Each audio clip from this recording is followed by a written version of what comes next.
Agora são 8h27 e nós vamos falar agora sobre este livro que eu estou com ele na mão, da Lea Vidigal, BNDES, um estudo de direito econômico, dá para ver aí, o Du já está mostrando, e justamente a autora está aqui conosco em nossos estúdios. Tudo bem? E aí, bom dia, Bom dia, Marilu, bom Lea. dia, tudo bem? Tudo certo. Leia, vamos falar aqui primeiro, né, do histórico do BNDES.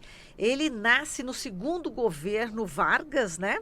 E a partir daí você desenvolve todo o histórico, né, do BNDES, passando pelos, enfim, governos democráticos, né, Juscelino Kubitschek, ditadura militar, até, enfim, a Constituição, após a Constituição de 1988. Mas vamos começar aí com o governo Vargas. Como é que foi essa construção do BNDES?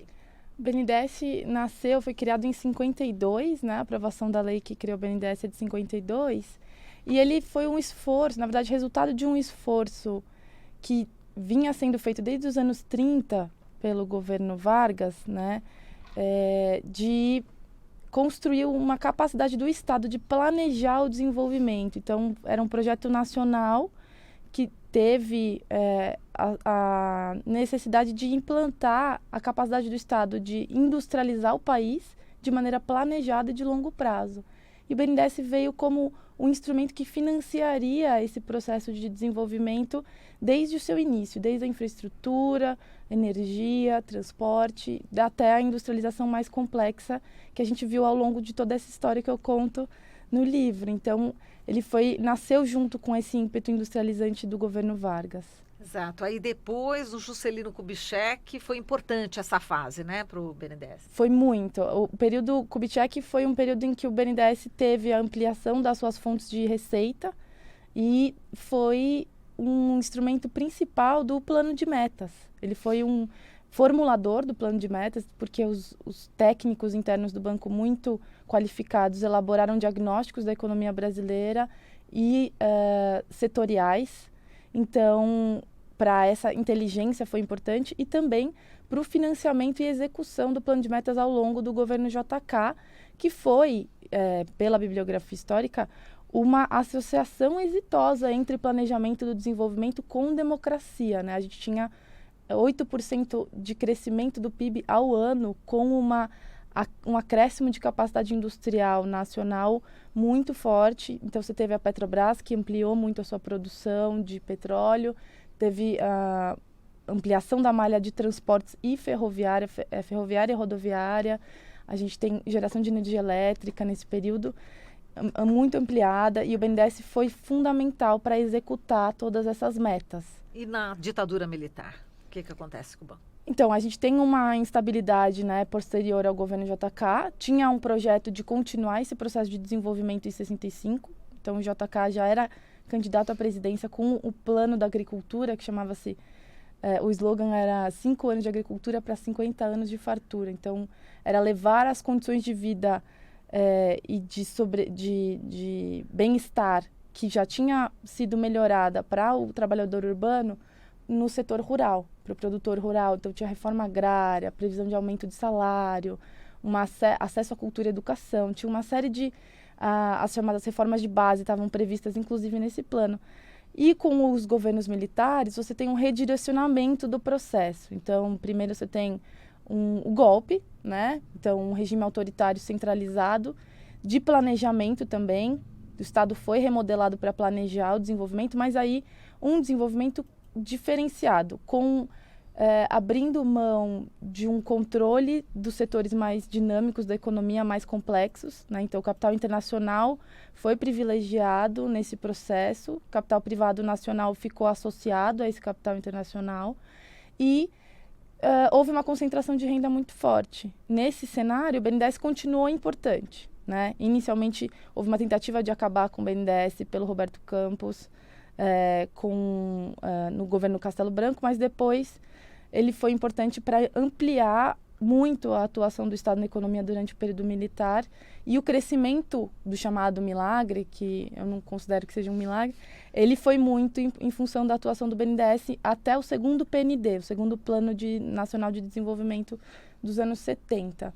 Então, o BNDES continuou como central no processo de financiamento do processo de industrialização, inclusive no período militar, só que aí de uma maneira autoritária, dependente e concentradora de renda, que é diferente do período anterior a 64. Que já perdeu essa questão, né, do bem-estar no campo, dos trabalhadores, desse desenvolvimento, né?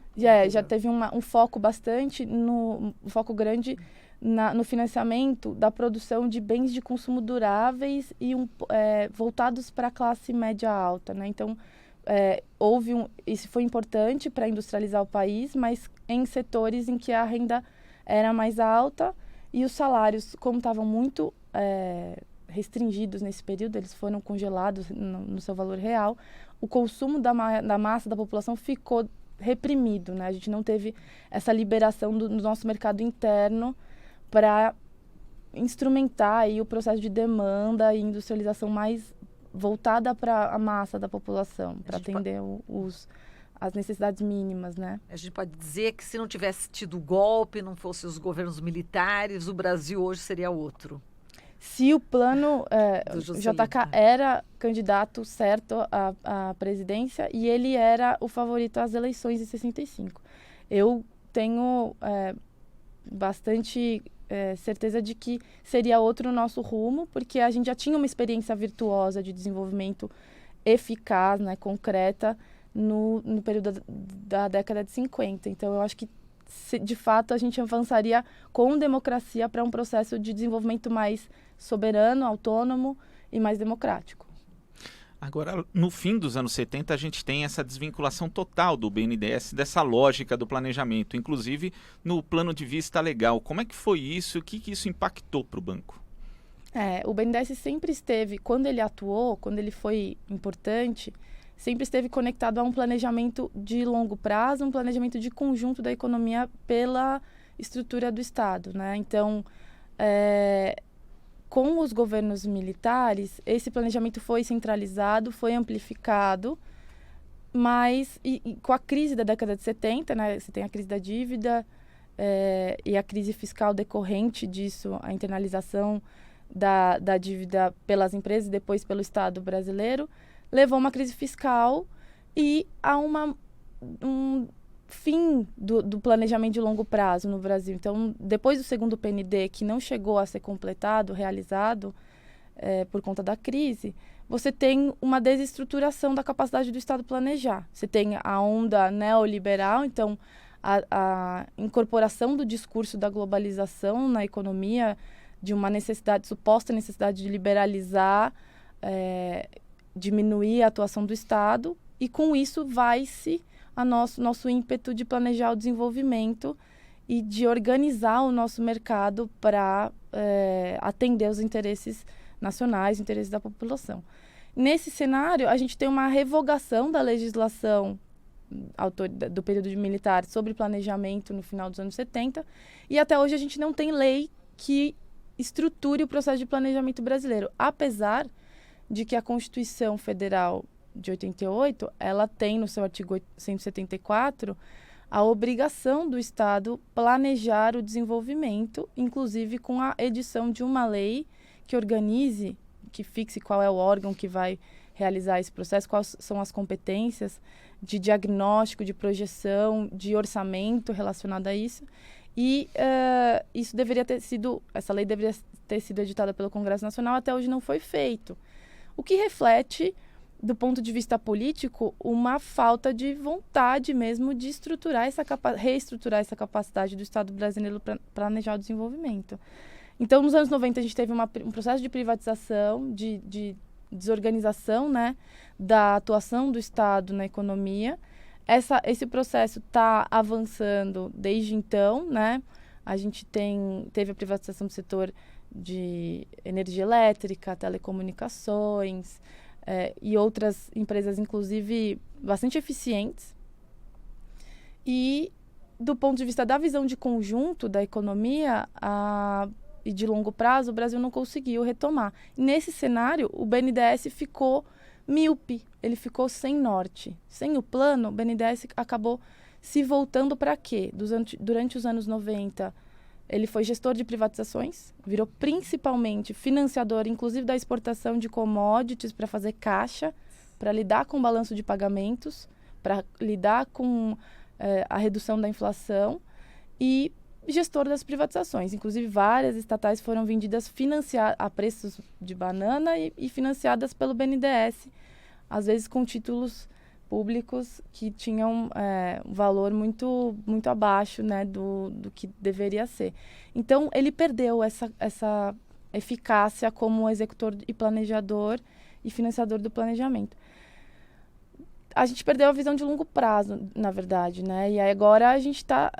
meu trabalho visa justamente recuperar o histórico para recuperar a missão do banco, proteger aí essa missão histórica e falta tornar eficaz a Constituição Federal nesse sentido, né? Agora, você falou do governo, assim, privatizações, eu lembro do governo Fernando Henrique Cardoso, que teve aí um rol aí de privatizações, né, imenso. E depois do governo Fernando Henrique, como é que você viu a administração, né, do BNDES nos governos, por exemplo, Lula e Dilma? Então, teve uma inflexão, uma mudança importante depois do governo Fernando Henrique, que foi a atuação do BNDES para reverter processos, tendências de crise ou tendências, atuar de maneira anticíclica, que a gente fala. Como é isso? O BNDES, quando o mercado privado não investe, o que aconteceu com a crise de 2008, desculpa, a crise internacional de 2008, o Estado brasileiro tomou a iniciativa de criar investimentos públicos para incentivar os investimentos privados e manter o nível de emprego da economia, manter o nível de crescimento, ou pelo menos algum grau de crescimento, e o BNDES foi um instrumento para isso. Então, você teve uma ampliação dos recursos do banco novamente, inclusive usando recursos do Tesouro Nacional, que sustentou aí alguns setores, que ampliou alguns setores de construção civil, de exportação, de uma indústria de alimentos e outros setores importantes para sustentar o nível de economia e também ampliar a capacidade das empresas brasileiras. Só que, do ponto de vista do planejamento, a gente não teve uma reorganização estrutural do Estado brasileiro. A gente manteve, na verdade, a gente ainda está nessa falta de capacidade técnica de planejar. E o BNDES ficou entre atuar na economia para evitar a contaminação pela crise internacional e evitar a recessão, etc., mas não atuou com essa visão mais de conjunto, né? Teve muitos planos, entre aspas, durante o período Lula e Dilma. Muitos planos no sentido retórico. Então, documentos de planejamento de vários setoriais. Você tem do setor, por exemplo, de equipamentos hospitalares, o setor da saúde em geral. Você tem planos de transporte, você tem planos de defesa, tem vários planos, documentos oficiais, mas são de órgãos esparsos, variados, e eles não chegaram a constituir políticas coordenadas e levadas a cabo. Então, o BNDES acabou financiando algumas empresas. Do ponto de vista da complexidade da tecnologia gerada, não é uma alta intensidade tecnológica que a gente financiou nesse período, mas foi importante. Então, a gente não pode ignorar que esse instrumento de atuação do Estado foi reativado na sua missão, mas do ponto de vista dessa incorporação de capacidade produtiva mais complexa, que a gente chama de autonomização tecnológica do país, a gente não conseguiu reconstruir isso. Aí quando a gente fala, por exemplo, de planejamento estatal, certos setores aqui da classe política, também da elite econômica brasileira, tem quase como palavrão, né?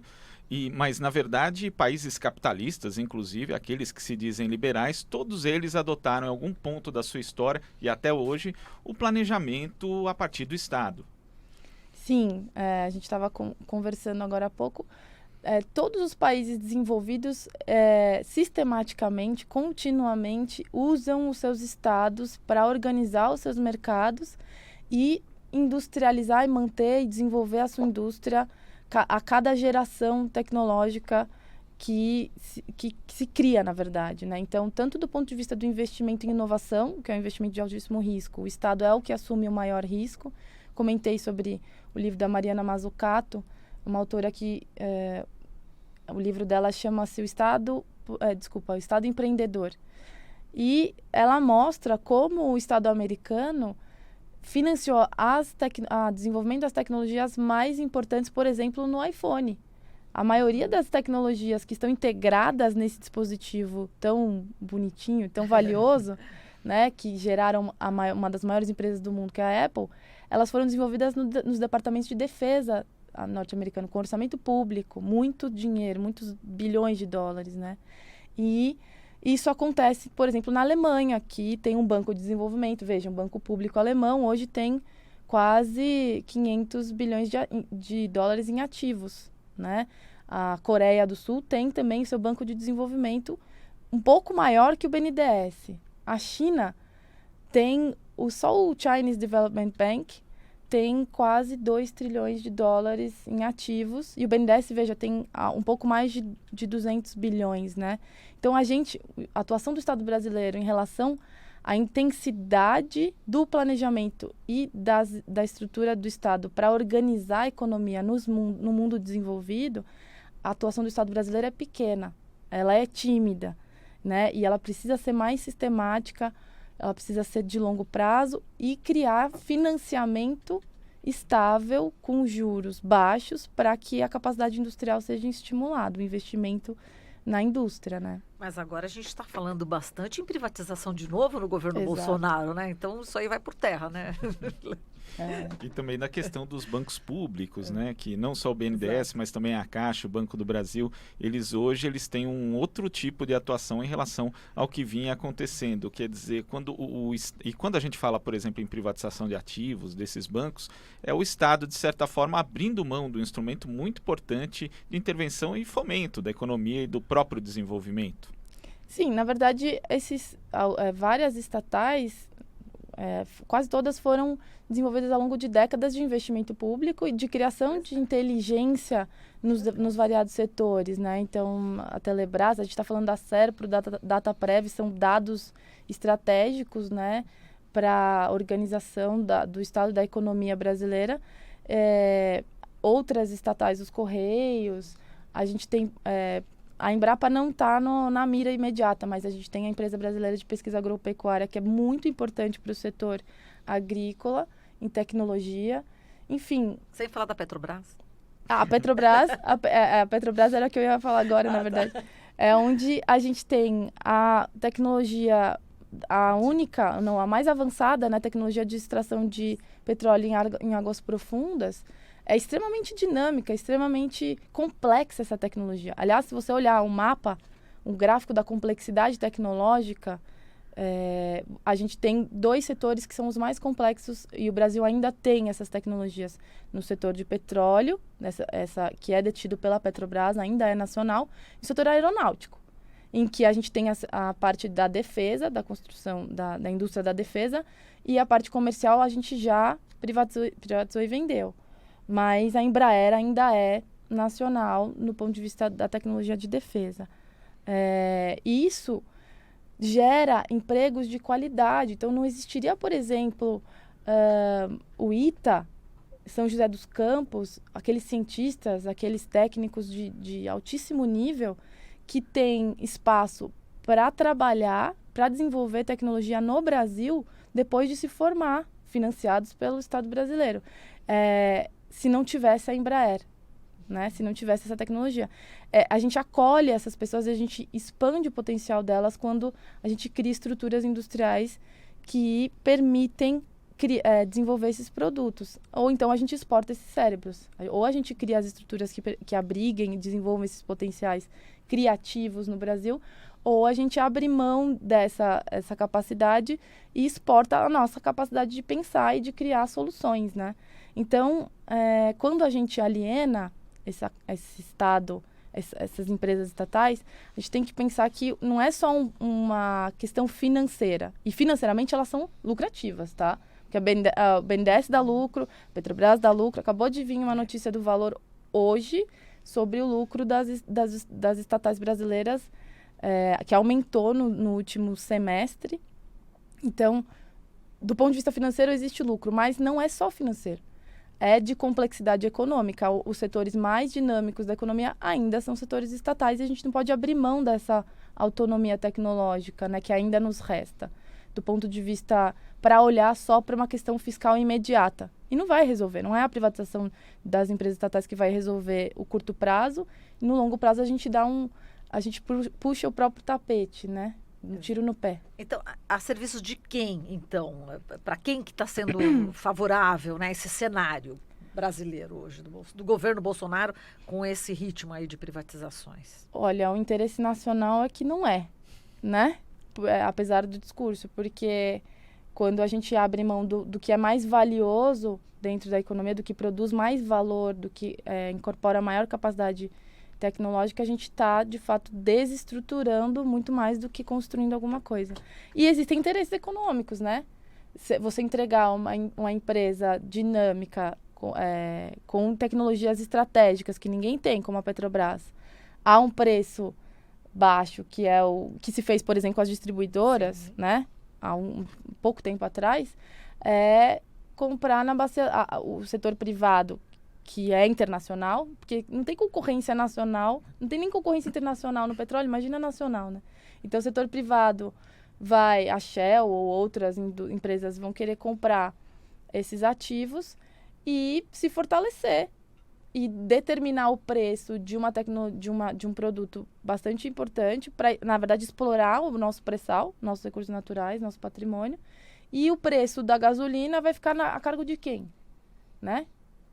Aliás, a gente estava até discutindo, né, Glauco, o preço da gasolina. O governo agora está segurando um pouco, mas a política de preços mudou, né? Do governo Lula e Dilma, eles passaram agora para um outro tipo, desde o governo Temer, né? Desde o governo Temer, isso, você tem essa política atrelada ao mercado internacional. Né? Isso vai ter reflexos em breve, né?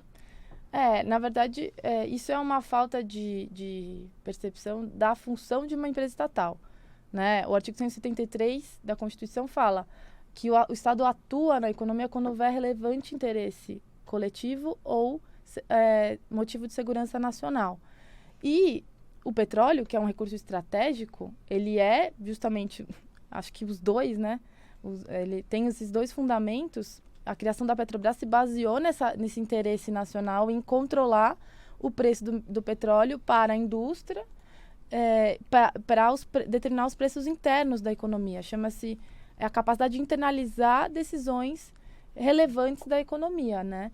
Quando a gente abre mão disso, a gente está expondo a economia brasileira, tornando-a vulnerável a oscilações do mercado internacional que podem levar o Brasil a crises sem pedir opinião, sem pedir licença, né? Quanto mais a gente atrela esses preços fundamentais, e o petróleo é um deles, à oscilação volátil dos mercados internacionais, a gente se vulnerabiliza, né? Então, teve agora, acho que foi ontem a notícia de que teve uma subida brusca e muito alta no preço do barril do petróleo por conta de ataques aí à produção na Arábia Saudita. A gente tem que ter instrumento de organização e proteção do mercado interno em relação a isso. E esse papel da política de preço da Petrobras sempre foi. E eu ouso dizer que, enquanto a Petrobras existir, ela vai fazer essa política, porque assim que teve a greve dos caminhoneiros também, né, no governo Temer. Então, começou a mexer no preço, o que aconteceu? Crise política que não permite que se faça qualquer coisa com esse preço e com esse setor. Verdade. Só um adendo aqui, subiu 15% na segunda-feira. Sim, foi brutal. Vamos lá. Agora, Léa, na campanha política, né, na eleição presidencial de 2018, a gente teve ali digamos, circulando muita desinformação a respeito do papel do BNDES, da sua própria atuação, principalmente por parte da campanha do Jair Bolsonaro, que acabou eleito presidente. Já como presidente, ele também, mais de uma vez, no Twitter, falou: nós vamos abrir a caixa preta do BNDES e tal. O quão danoso é isso quando o próprio governo ataca um banco que é seu e que serviu como instrumento de desenvolvimento econômico aí ao longo de toda a história? Olha, eu acho que tem alguns níveis de dano, né?